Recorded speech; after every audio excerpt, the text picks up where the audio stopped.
Wednesday fellowship में आप सबका स्वागत है। आइए हम आज की वेंसडे फेलोशिप की ऑनलाइन सर्विस को शुरू करें और खुदावंद के हुजूर अपने सरों को झुकाएं। प्रभु हमारे आसमानी बाप, हम तेरा धन्यवाद करते हैं आज के दिन के लिए। तूने हमारे जीवन में दिया है कि हम आज की आराधना तेरी नज़दीकी में होके कर सकें। और दुआ मांगते हैं प्रभु, जितने भी लोग आज ऑनलाइन आराधना से जुड़े हैं, हर एक के परिवार पर प्रभु तेरी बरकत का हाथ बना रहे। गीतों का गाया जाना, वचन का पढ़ा जाना और आज जो कुछ प्रभु तेरे वचन पर मनन चिंतन किया जाता है, वो सब तेरी हुजूरी में ग्रहणीय हो। तेरे मीठे पवित्र नाम में होकर मांगते हैं, आमीन। आइए प्रभु की स्तुति में हम लोग मिलकर दो गीत गाएंगे। हमदो सना से 32 नंबर, ईश्वर की जय जयकार हो जिसका सारा संसार है, कौन चढ़ेगा उसका पर्वत जिसका ऊंचा स्थान है। 32 हमदो सना गीत की किताब से।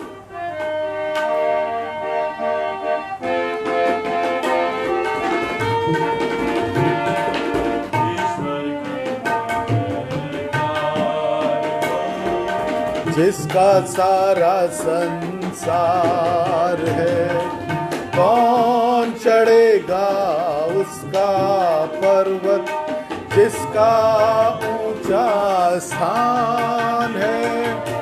ईश्वर की जय जयकार हो जिसका सारा संसार है, कौन चढ़ेगा उसका पर्वत जिसका ऊंचा स्थान।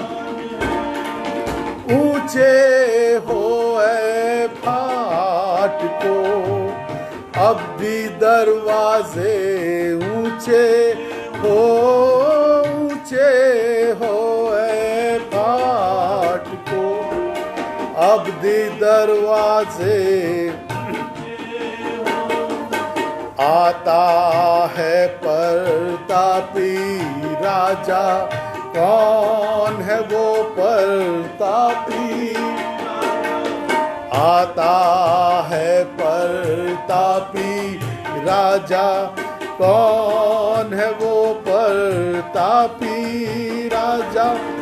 ईश्वर की जय जयकार हो जिसका सारा संसार, कौन चढ़ेगा उसका पर्वत जिसका ऊंचा स्थान।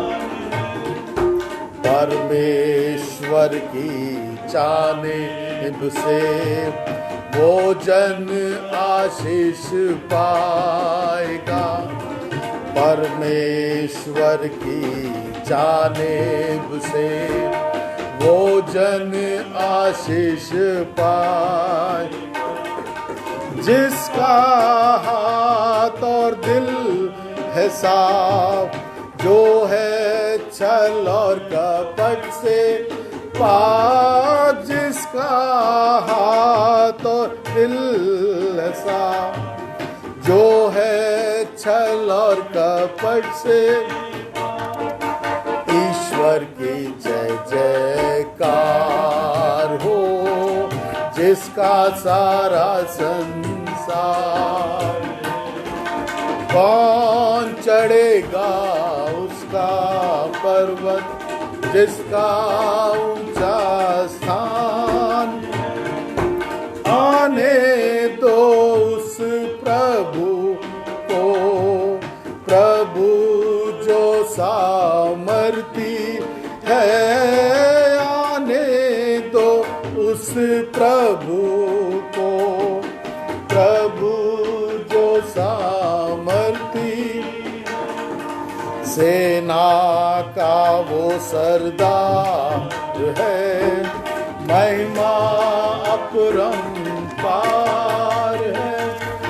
सेना का वो सरदार है, महिमा अपरंपार। ईश्वर की जय जयकार हो, जिसका सारा संसार। कौन चढ़ेगा उसका पर्वत, जिसका ऊंचा स्थान है। प्रभु की स्तुति में एक गीत हम और गाएंगे, हमदो सना से 34 नंबर। यहोवा चरवाहा मेरा, कोई घटी मुझे नहीं है। 34 नंबर गीत हमदो सना से।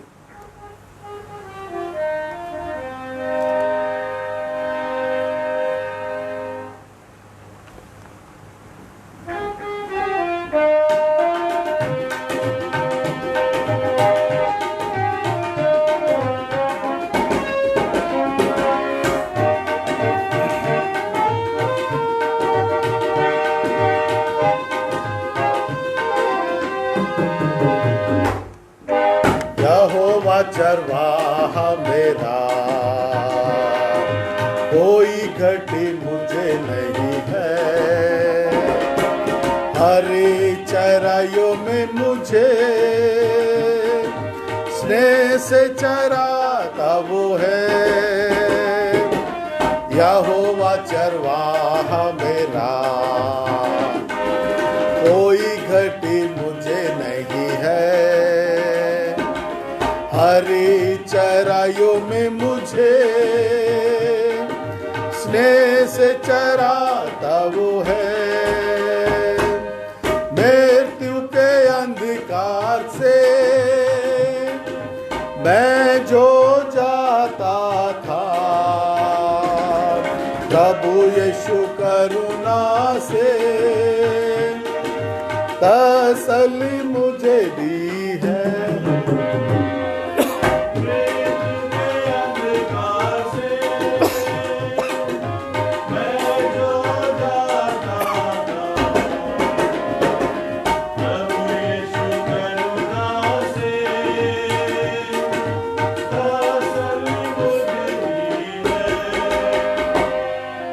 यहोवा चरवाहा मेरा,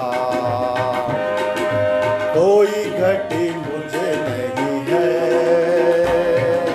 हरी चराइयों में मुझे स्नेह से चराता वो है। सिर पर वो तेल मला है, अभिषेक मुझे किया है। दिल मेरा भर गया है और उमड़ भी रहा है। सिर पर वो तेल मला है, अभिषेक मुझे दिल मेरा भर गया है और उमड़ भी रहा है। यहोवा चरवाहा मेरा, कोई घटी मुझे नहीं है। हरी चराइयों में मुझे स्नेह से चराता वो है। शत्रुओं के सामने मेज को बिछाता है। प्रभु ने जो तैयार की, मन मेरा मगन है। शत्रुओं के सामने मेज को बिछाता है। प्रभु ने जो तैयार की, मन मेरा मगन है। यहोवा चरवाहा मेरा, कोई घटी मुझे नहीं है। हरी चराइयों में मुझे स्नेह से चराता वो है। सर्वदा प्रभु के घर में करूँगा निवास मैं। करुणा भलाई उसकी आनंदित मुझे करती है। सर्वदा प्रभु के घर में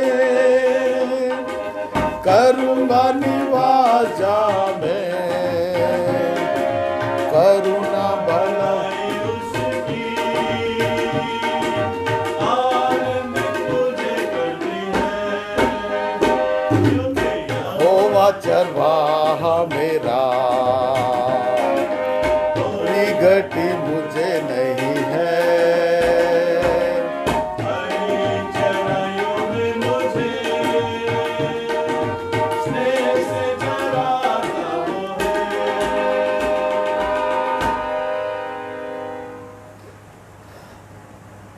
आइए हम सब प्रार्थना में जाएं। प्रभु के हुजूर अपने सरों को झुकाएं, दुआ मांगें।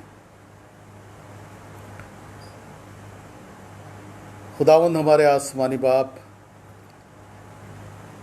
हम तेरा शुक्र करते हैं कि तूने हमारे जीवन में ये मौका दिया कि हम आज इस शाम के समय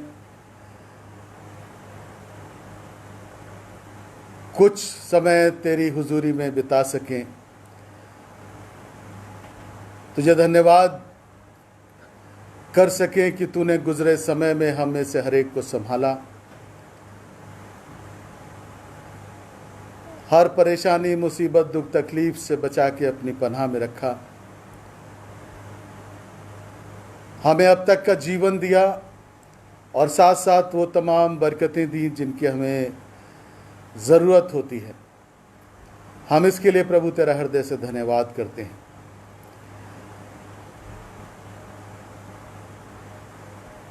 धन्यवादित हैं प्रभु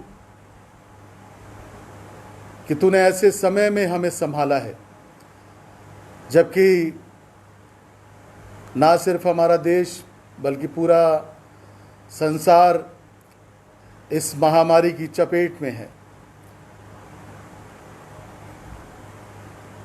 और ये दिन ब दिन इसका इन्फेक्शन बढ़ता जा रहा है और इसकी संख्या लाखों में है प्रभु। और ऐसे में प्रभु हम सब लोग ऐसे वातावरण में हैं कि हमें पता नहीं चल पाता कि हम कोरोना से संक्रमित हो गए हैं या नहीं। प्रभु अब तक की सुरक्षा के लिए हम तेरा धन्यवाद करते हैं और तुझसे यही दुआ करते हैं कि जिस तरह से तूने अब तक संभाला है प्रभु, इस कठिन दौर से आने वाले दिनों से प्रभु तू हम में से हर एक की रक्षा और मदद कर। हर एक को प्रभु तू संभाल, अपनी सुरक्षा प्रदान कर।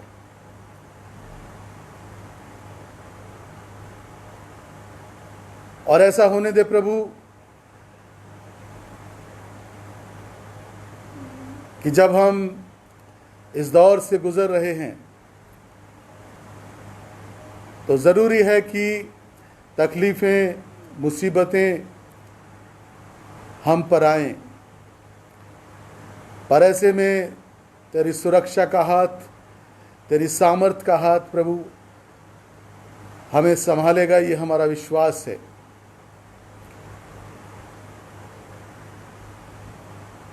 और जब कभी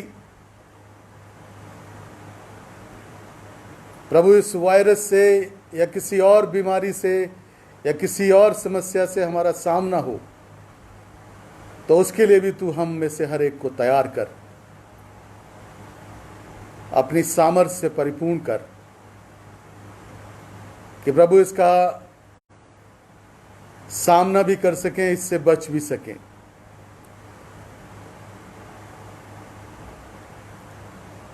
क्योंकि जो खबरें प्रभु हम सुन रहे हैं वो हर एक को परेशान करने वाली हैं, पर जब हमारा भरोसा तुझ पर है तो तू प्रभु हम में से हर एक को अपनी सुरक्षा प्रदान करेगा। प्रभु हम दुआ करते हैं ऐसे समय में, खास तौर से उन तमाम पेशेंट्स के लिए प्रभु जो इस रोग से ग्रसित हैं। प्रभु हर एक को अपनी शिफा इनायत कर, अपनी सामर्थ्य से परिपूर्ण कर कि वो प्रभु इस बीमारी से चंगे हो सकें और चंगे होकर के तुझे धन्यवाद की भेंट अर्पित कर सकें। हम प्रभु प्रार्थना करते हैं अपने चर्च के सदस्य मिस्टर वीरेंद्र मैसी के लिए। पहले से बेहतर है प्रभु, हम इसका धन्यवाद करते हैं। दुआ करते हैं प्रभु तू जल्द ही अपनी शिफा उन्हें इनायत कर और उनके परिवार पर प्रभु तू अपनी सामर्थ का हाथ रख। इसी तरह से हम प्रार्थना करते हैं अंजलि डेविड के लिए प्रभु, जो इससे संक्रमित है और हॉस्पिटल में एडमिट है। प्रभु हमारी दुआ है कि अपनी शिफा के हाथ को उस पर भी बढ़ा, उसे शिफा इनायत कर। और उनके पूरे परिवार के लिए दुआ करते हैं प्रभु, और उनकी बेटी के लिए दुआ करते हैं कि अपनी सुरक्षा प्रभु हर एक को प्रदान कर और अंजलि को जल्द ही शिफा इनायत कर। क्योंकि हम जानते हैं प्रभु वो इस ड्यूटी के दौरान संक्रमित हुई है, और ये लाजमी है प्रभु, जबकि कोविड पेशेंट्स के बीच में सेवाएं दी जाती हैं, मेडिकल सर्विसेज दी जाती हैं प्रभु, तो ज़रूर उसका इन्फेक्शन हो सकता है। पर ऐसे में तेरी सुरक्षा ज़रूरी है, तेरी सामर्थ्य ज़रूरी है, तेरी शिफा ज़रूरी है। हम ऐसे और भी डॉक्टर्स, नर्सेस के लिए प्रार्थना करते हैं, मेडिकल वर्कर्स के लिए दुआ करते हैं, टेक्नीशियंस के लिए भी दुआ करते हैं प्रभु, जो इस बड़ी सेवा को अंजाम दे रहे हैं। तो उन पर भी प्रभु अपना अनुग्रह का हाथ रख। और अगर उनमें से किसी को इन्फेक्शन है सो प्रभु उन्हें भी तू जल्द ही शिफा इनायत कर। उनके परिवारों पे प्रभु तेरे शिफा का हाथ हो, सुरक्षा का हाथ। हम प्रार्थना करते हैं और भी जितने लोग ऐसे समय में सेवा से जुड़े हैं, पुलिसकर्मी हैं प्रभु, प्रशासनिक अधिकारी हैं, सोशल वर्कर हैं, एनजीओज हैं प्रभु, सबके लिए दुआ करते हैं कि सबको प्रभु तो अपनी सामर्थ्य से और अपनी बरकत से परिपूर्ण कर। हम दुआ करते हैं मिस्टर ज्योति चंद के लिए, प्रभु तेरी शिफा का हाथ उन पर भी बना रहे, उनके परिवार पर प्रभु अपना अनुग्रह का हाथ रख। हमारी यही दुआ है प्रभु, जल्द ही उन्हें शिफा मिले और वो और उनका परिवार तुझे धन्यवाद की भेंट अर्पित करने पाए।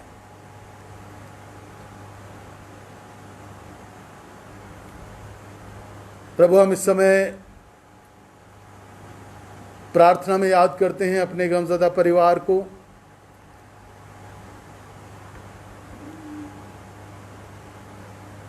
जो बॉम्बे में है, और बहन ग्लोरी आज तुझ में सो गई। उन्होंने अपने जीवन के सफ़र को पूरा किया।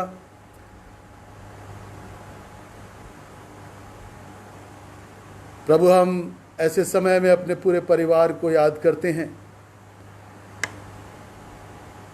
हमारे पूरे परिवार पर तेरी शांति का, इत्मीनान का, सामर्थ का हाथ हो, और हर एक को प्रभु ऐसे में इतनी सामर्थ दे कि वो इस बड़े दुख को बर्दाश्त कर सके।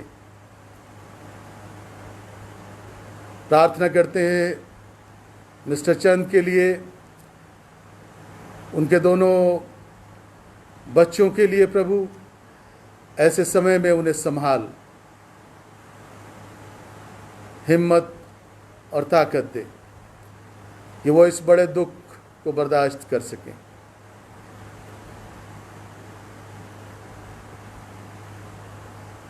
प्रभु हम प्रार्थना करते हैं अपने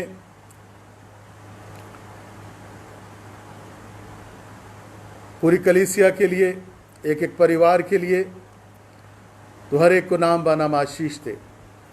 ख़ास तौर से हमारे बुज़ुर्गों के लिए हम दुआ करते हैं। ऐसे समय में प्रभु तूने अपनी सामर्थ दे, हिम्मत दे, और सारे परिवार प्रभु ऐसे में अपने आप को सुरक्षित रख सके। जितना हो सके प्रभु अपना और अपने परिवार का ख्याल रखें। हम प्रार्थना करते हैं उन तमाम अपने परिवारों के लिए जो आज की ऑनलाइन की आराधना से जुड़े हैं, जहाँ कहीं भी रहते हैं प्रभु, जिस शहर में भी हैं, हम उनके लिए दुआ करते हैं कि अपनी सुरक्षा उन्हें प्रदान कर और अपने आशीष का हाथ उन पर बना के रख। कोई और अगर बीमार है प्रभु जिसका नाम हम नहीं जानते, पर हम दुआ करते हैं प्रभु अपनी शिफा उन्हें इनायत कर।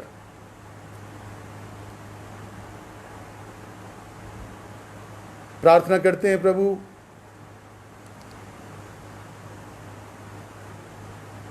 आज के इस आराधना के लिए। आज की आराधना प्रभु तेरी नज़दीकी में ग्रहण योग्य हो।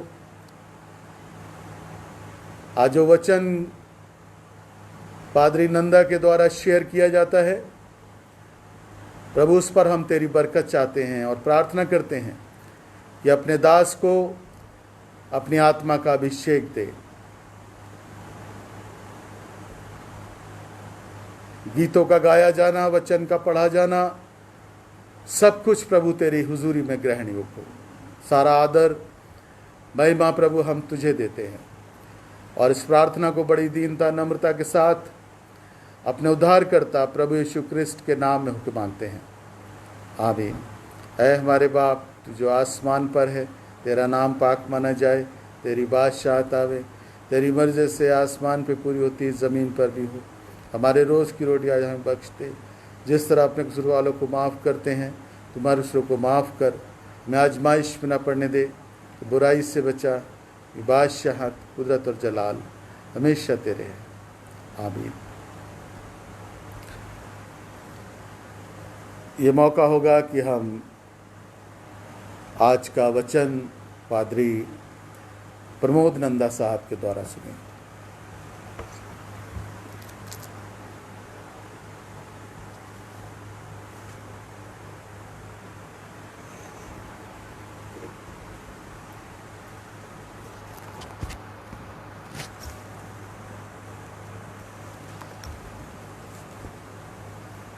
आप सबको जय मसीह की। परमेश्वर का धन्यवाद हो कि उसने एक मौका आज की शाम में हमें और दिया कि हम एक दूसरे के रूबरू हो सकें और उस प्रभु की स्तुति, उसकी आराधना हम कर सकें। इससे पहले कि हम वचन पर ध्यान और मनन करें, अपने पवित्र शास्त्र से पढ़ने के लिए निकाल लें मत्ती रचित सुसमाचार और उसका 13वां अध्याय और उसके 24 पद से 30 पद तक। मत्ती रचित सुसमाचार उसका 13वां अध्याय और उसके 24 पद से 30 पद तक। यहाँ पर इस तरह लिखा है, उसने उन्हें एक और दृष्टांत दिया कि स्वर्ग का राज उस मनुष्य के समान है जिसने अपने खेत में अच्छा बीज बोया। पर जब लोग सो रहे थे तो उसका बैरी आकर गेहूं के बीच जंगली बीज बोकर चला गया। जब अंकुर निकले और बालें लगीं तो जंगली दाने भी दिखाई दिए। इस पर गृहस्थ के दासों ने आकर उससे कहा, हे स्वामी, क्या तूने अपने खेत में अच्छा बीज ना बोया था? फिर जंगली दाने के पौधे उसमें कहाँ से आए? उसने उनसे कहा, ये किसी बैरी का काम है। दासों ने उससे कहा, क्या तेरी इच्छा है कि हम जाकर उनको बटोर लें? उसने कहा, ऐसा नहीं, ना हो कि जंगली दाने के पौधे बटोरते हुए उनके साथ गेहूं भी उखाड़ लो। कटनी तक दोनों को एक साथ बढ़ने दो और कटनी के समय मैं काटने वालों से कहूँगा, पहले जंगली दाने के पौधे बटोर कर जलाने के लिए उनके गट्ठे बांध लो और गेहूं को मेरे खत्ते में इकट्ठा करो। परमेश्वर अपने वचन के पढ़े सुने जाने पर अपनी आशीष देवे। आमीन। दुआ मांगेंगे। हमारे सर्वसामर्थी और दयालु पिता परमेश्वर, बड़ी दीनता और नम्रता के साथ अपने सरों को तेरे सम्मुख झुकाए हुए हैं और इस बात का एहसास करते हैं कि तू हमारे बीच में है,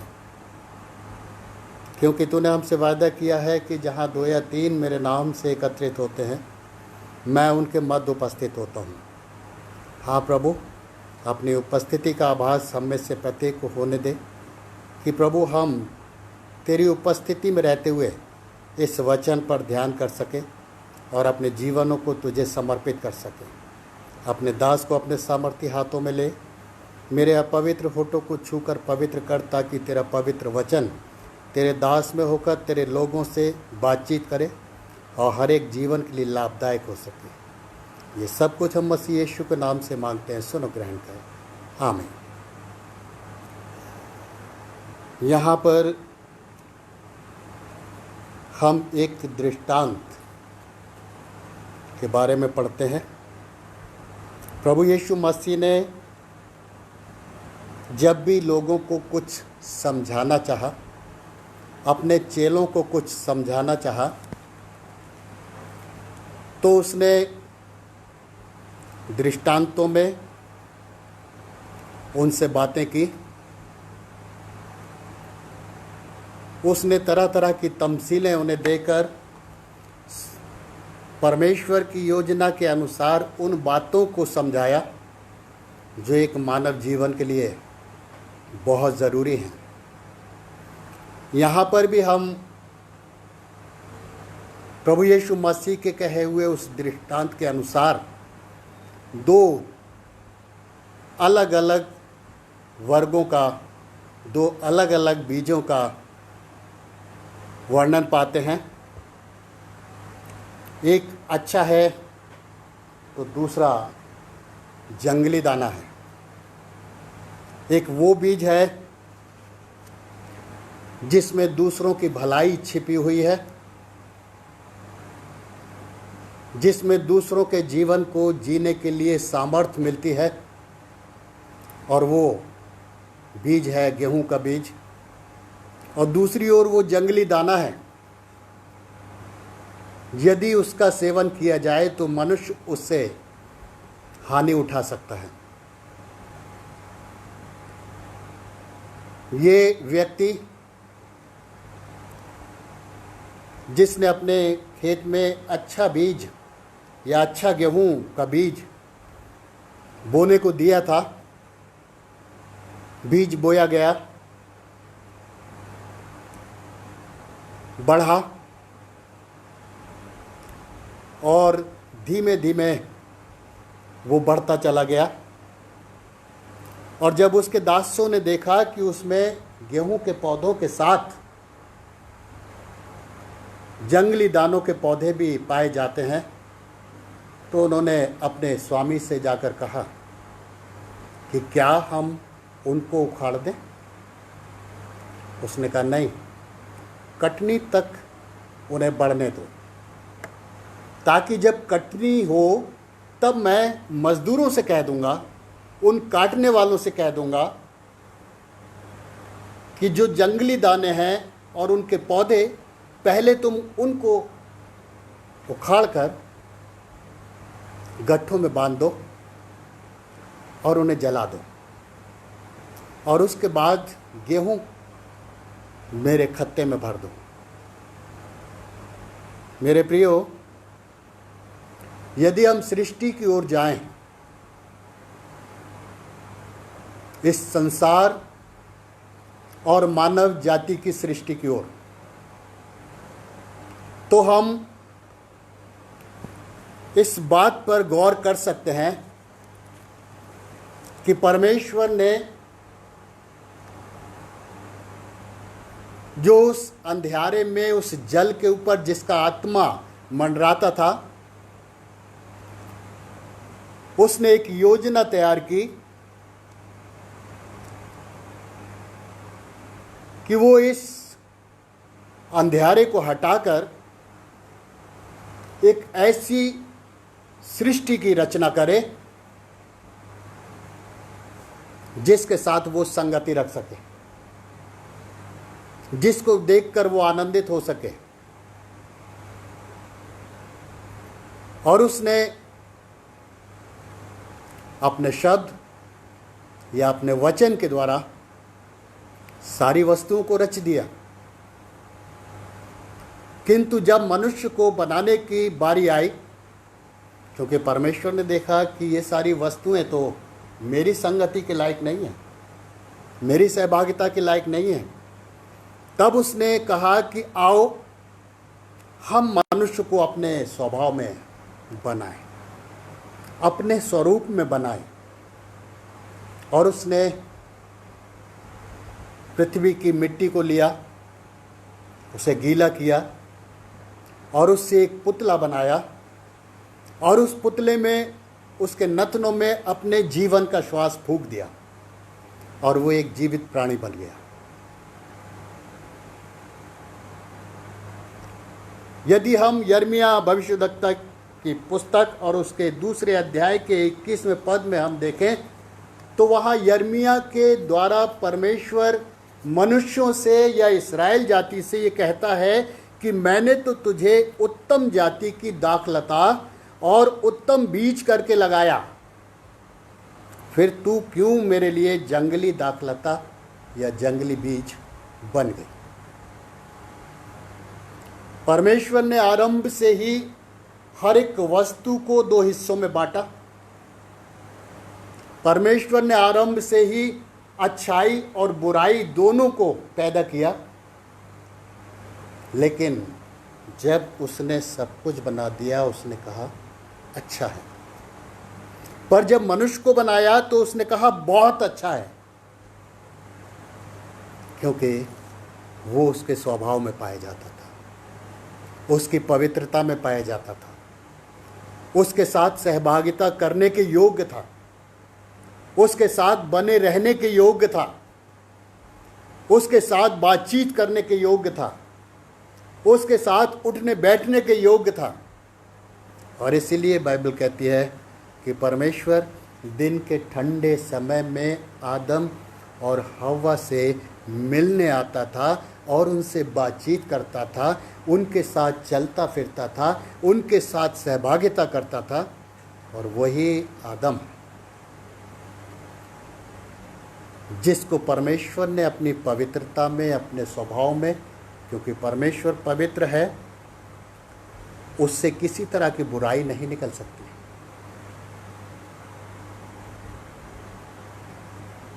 उसने मनुष्य को भलाई के साथ रचा, पवित्रता के साथ रचा, और ये चाहा कि ये भी एक पवित्र जीवन बिता सके।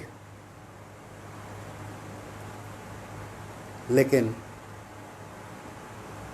मनुष्य पर बुराई का प्रभाव अत्यधिक हो गया।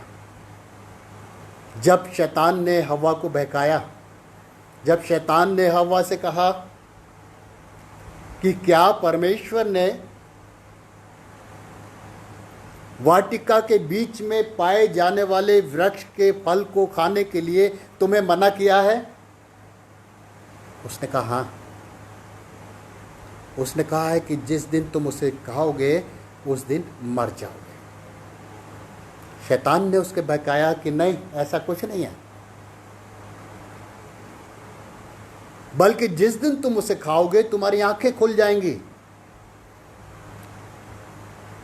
तुम भले और बुरे में अंतर करने लगोगे, तुम परमेश्वर के तुल्य हो जाओगे। और जब इस आशय के साथ कि परमेश्वर ने जो बात हमसे छिपा रखी है, अपनी लालसा को पूरा करने के लिए उस मनभाव फल को, उस स्वादिष्ट फल को हव्वा ने खाया, वहीं से पाप का आरंभ हो गया, बुराई का आरंभ हो गया।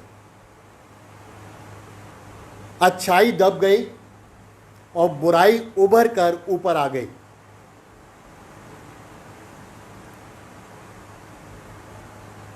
ठीक इसी तरह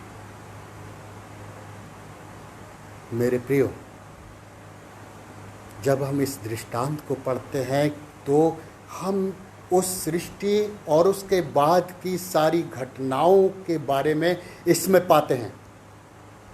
प्रभु यीशु मसीह ने जब इस दृष्टांत को कहा तो उसने ये जता दिया कि परमेश्वर ने सृष्टि की रचना खूबसूरती के साथ की थी। इस बात को बता दिया कि परमेश्वर ने सृष्टि की रचना और मानव जाति की रचना पवित्रता के साथ की थी, अपने स्वभाव में की थी।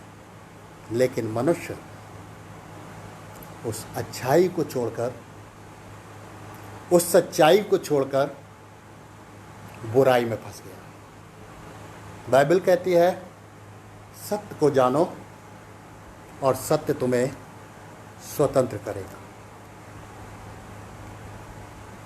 सच्चाई क्या है? प्रभु यीशु मसीह यूहन्ना रचित सुसमाचार और उसके 14वें अध्याय में कहता है कि मार्ग, सत्य और जीवन मैं हूं। सच्चाई मैं हूं, और उस सच्चाई को जिसके द्वारा सारी सृष्टि की रचना हुई,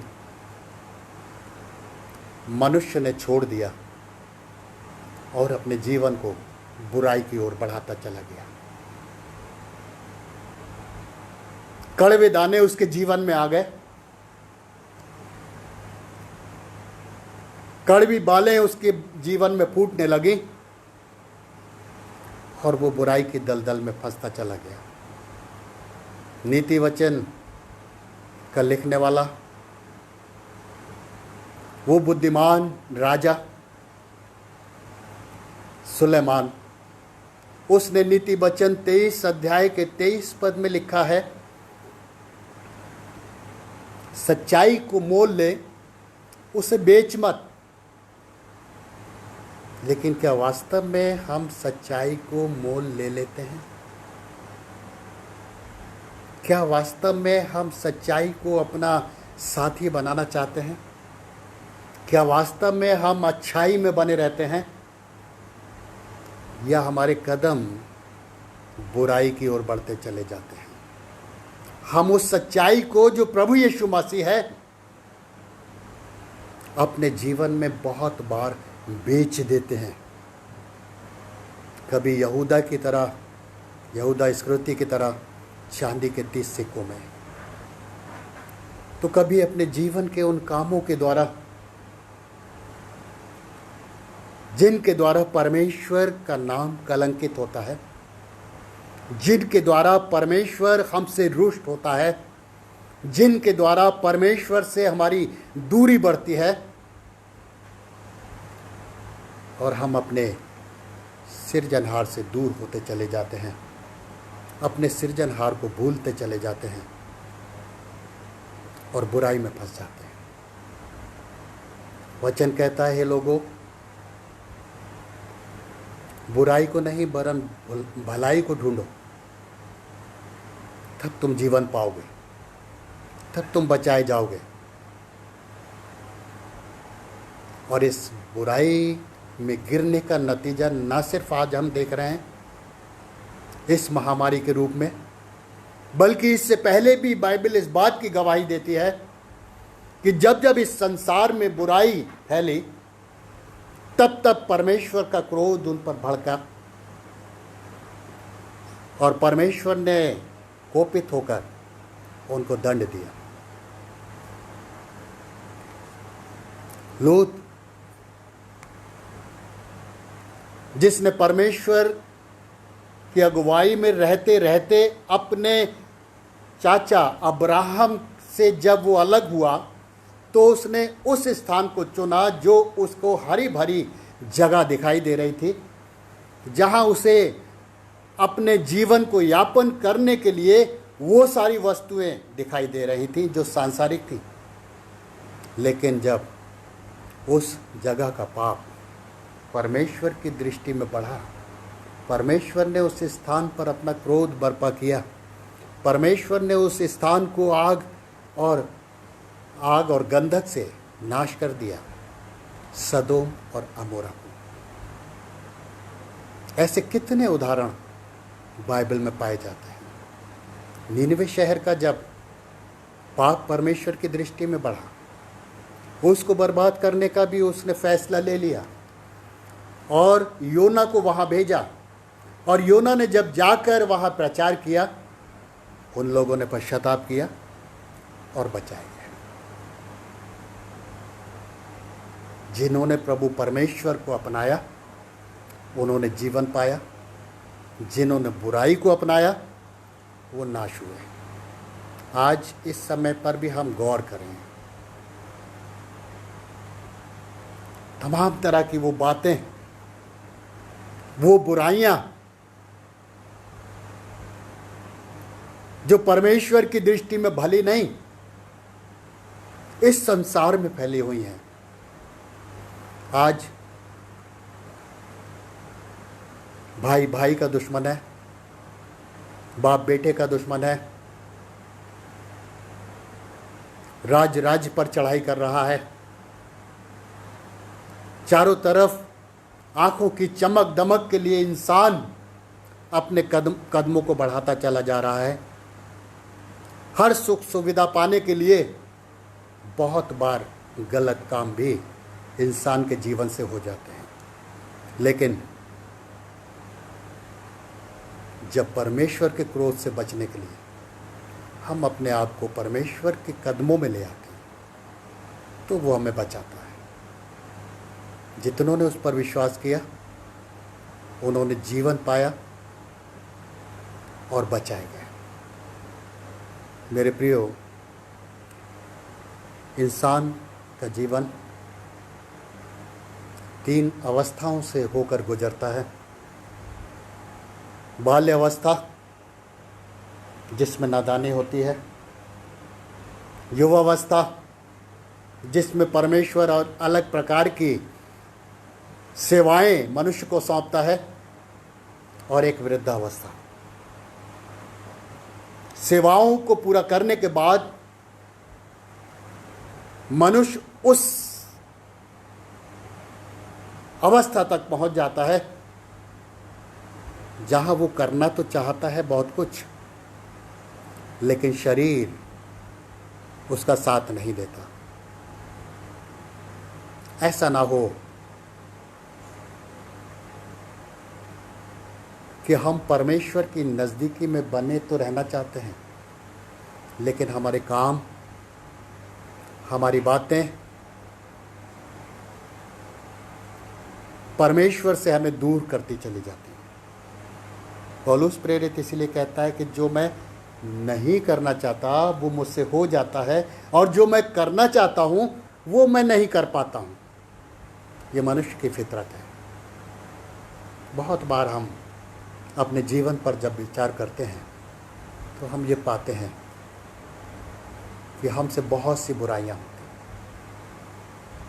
बहुत से छोटे छोटे गुनाह इकट्ठे होकर हमारे लिए हलाकत का कारण बन जाते हैं, हमारे लिए बर्बादी का कारण बन जाते हैं, जिनको हम सोचते हैं कि अरे छोटी सी गलती है, लेकिन वो गलती एक दिन बड़े गुनाह का रूप ले लेती है, एक बड़ा पाप बन जाती है, और उस पाप से माफ़ी सिर्फ प्रभु यीशु मसीह के पास है, क्योंकि वही सच्चाई है, वही जीवन है और वही मार्ग है। जब हम उसकी संगति में बढ़ते हैं, जब हम उस सच्चाई को जान लेते हैं, जब उस सच्चाई को अपना लेते हैं, तो हम बचाए जाते हैं। तब हम स्वतंत्रता प्राप्त करते हैं अपने कष्टों से, अपने रोगों से, अपनी परेशानियों से, अपने पापों से। और जब हम पापों से स्वतंत्रता प्राप्त कर लेते हैं तो परमेश्वर हमें एक वो नया जीवन देता है जिसके द्वारा हम परमेश्वर की संगति में बने रहते हैं। इसलिए अपने जीवन पर विचार करें, हम क्या हैं, हमने अब तक क्या किया है, हम हर दिन कैसे काम करते हैं, क्या हम परमेश्वर की इच्छा को पूरा करते हैं, क्या हम परमेश्वर से अलग होते चले जाते हैं,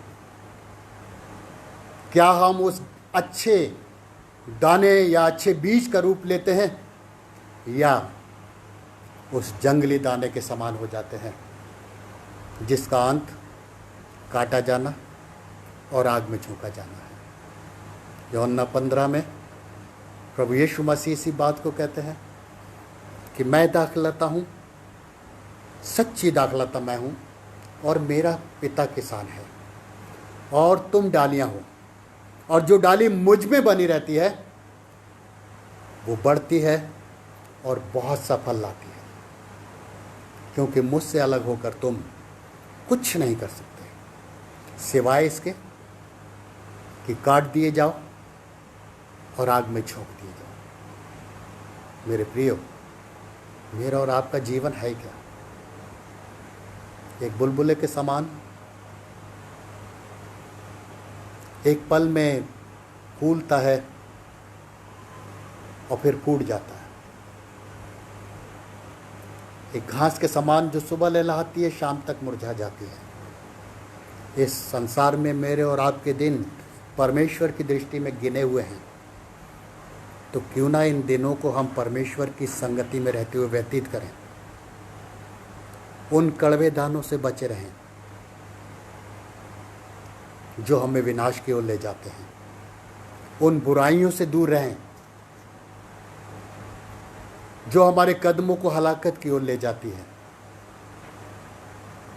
लेकिन जब हम अपने प्रभु पर भरोसा करते हैं, उसको अपने जीवन में स्थान देते हैं, तब एक मीठी आवाज़ सुनाई देती है, मार्ग यही है, इसी पर चलो। और जब उस मार्ग पर हम चलना शुरू कर देते हैं तो हम हलाकत से, विनाश से, मौत से, जो हमेशा की मौत है, हमेशा हमेशा के लिए बचा लिए जाते हैं। इसलिए अपने जीवनों को उस प्रभु के हाथों में सौंप दें ताकि वो हमारे जीवनों का संचालन करे और हमको बचाए और हमेशा हमारी अगुवाई करता रहे। परमेश्वर हम सबको अपनी आशीषों से भरपूर करे और अपनी सामर्थ दे कि हम कड़वे दाने नहीं बल्कि अच्छे गेहूं के बीज बने और उस परमेश्वर की आशीषों को पा सकें। आमीन। दुआ। हमारे दयालु पिता, हमारे गुनहगार होने के बाद भी तूने हमसे इतना प्यार किया कि हमें बचाने के लिए अपने इकलौते बेटे को इस दुनिया में भेज दिया कि वो अपना लहू उस क्रूस पर बहाए और उस लहू बहाने से प्रभु हम चंगाई पाए अपने रोगों से और अपने पापों से। तू हमें ऐसी समझ दे कि प्रभु हमारे कदम तेरे मार्ग में बढ़ें ताकि प्रभु जी हम तुझ में भले और चंगे हो सकें, क्योंकि तेरा वचन हमसे कहता है कि तुम्हारे पाप अर्गवानी रंग के क्यों ना हो, मैं उन्हें धोकर हिम की नाई श्वेत कर दूंगा। तू आज भी तैयार है हमारे सारे पापों को क्षमा करने के लिए। इसलिए प्रभु हमारे जीवनों को तू अपने हाथों में ले, हमारा संचालन कर, हमारी अगुवाई कर, अपनी सामर्थ्य हमें दे कि हम शैतान के सारे शिकंजों से दूर रहकर तुझ में बढ़ें और तेरी महिमा का पात्र बन सकें। आज का ये वचन प्रभु हमारे मनों में घर बनाए ताकि हम जीवन पाएं और बहुतायत का जीवन पाएं। ये सब कुछ हम मसीह यीशु के नाम से मांगते हैं, सुन और ग्रहण कर। आमीन।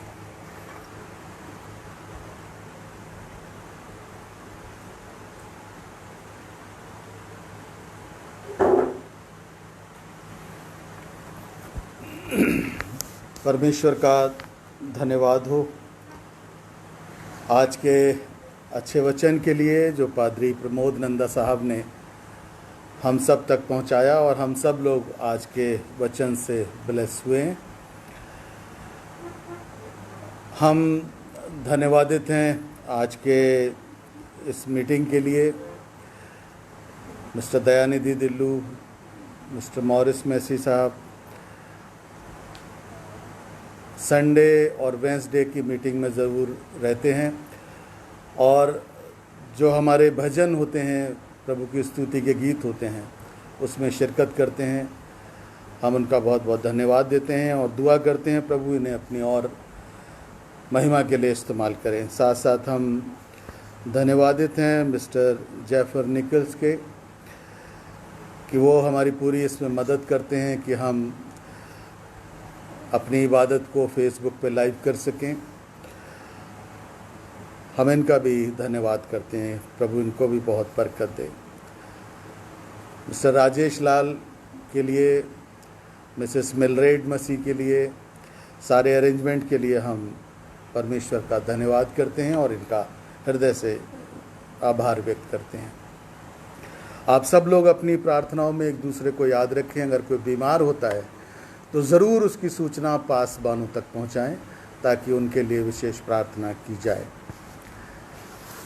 हमारी आराधना संडे वर्शिप सर्विस शाम को 6 बजे ऑनलाइन ही होगी। आखिर में हम सब मिलकर एक गीत गाएंगे हमदो सन्ना गीत की किताब से 137 नंबर, भजन करूं मैं भजन करूं, नाम मसीह का लेता रहूं। जब हम इस गीत को गाते हैं तो हम आज का दान प्रभु को अर्पित करेंगे। 137 नंबर 137।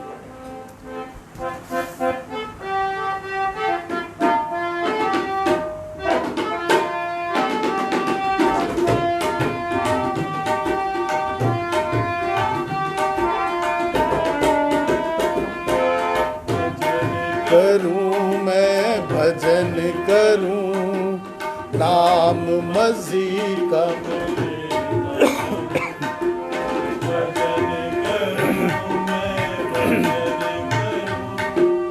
नाम मसीह का लेता। लोग जो झूठी बात गढ़े, चारों तरफ बदनाम करे। लोग जो झूठी बात गढ़े, चारों तरफ बदनाम करे। फिर भी मैं उनको क्षमा करूं, फिर भी मैं उनको क्षमा करूं। भजन करूं मैं भजन करूं, नाम मसीह का लेता रहूं। भजन करूं मैं भजन करूं, नाम मसीह का लेता रहूं। दुश्मन मेरे मुझको सताए, दोष वो झूठे मुझ पे लगाए। दुश्मन मेरे मुझे सताए, दोष वो झूठे मुझ पे लगाए। उनके लिए मैं दुआ करूं, उनके लिए मैं दुआ करूं। भजन करूं मैं भजन करूं, नाम मसीह का मैं लेता रहूं। भजन करूं मैं भजन करूं, नाम मसीह का मैं लेता रहूं। हाथ पकड़ ले प्यारे मसीह, राह दिखा दे जो है सही। हाथ पकड़ ले प्यारे मसीह, राह दिखा दे जो है सही। तेरे मैं पीछे पीछे चलूं, पीछे पीछे चलूं। भजन करूं मैं भजन करूं, नाम मसीह का मैं लेता रहूं। भजन करूं मैं भजन करूं, नाम मसीह का मैं लेता रहूं।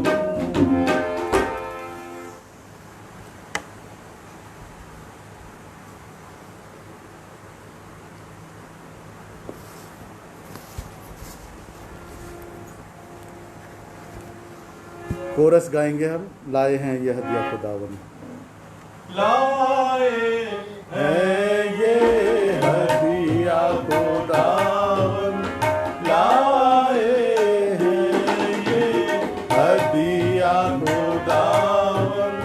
तेरा ही है, तू ही ने दिया है। तेरा ही है, तू ही ने दिया है। कर कबूल से आशीष इस पर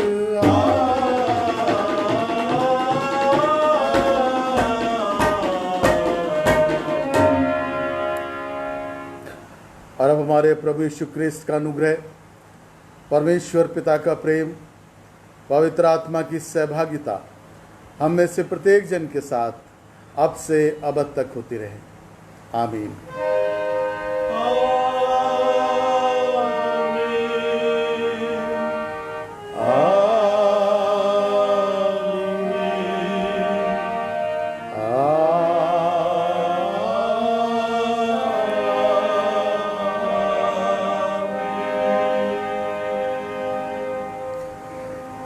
थैंक यू वेरी मच। आप सब लोग सुरक्षित रहें, अपने घरों पर रहें। ये दिन ब दिन ये वायरस बढ़ता जा रहा है, तो मेहरबानी से अपना सब लोग ध्यान रखें, परिवारों का, बुज़ुर्गों का और बच्चों का। God bless you all.